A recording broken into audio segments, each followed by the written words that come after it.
Here I have DJI OSMO ACTION, and today I'm going to show you how to enable slow motion mode on this device. So firstly, you just have to push this quick switch button here, and here you can switch modes,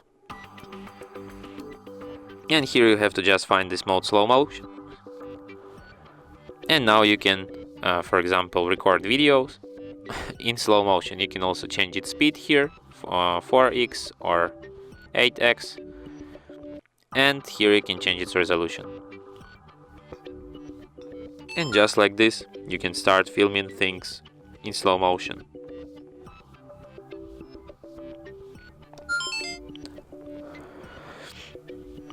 And as you can see, like now it's in slow-mo. Brilliant. And that's it.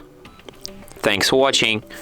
If you find this tutorial useful, don't forget to hit that like button and subscribe to our channel.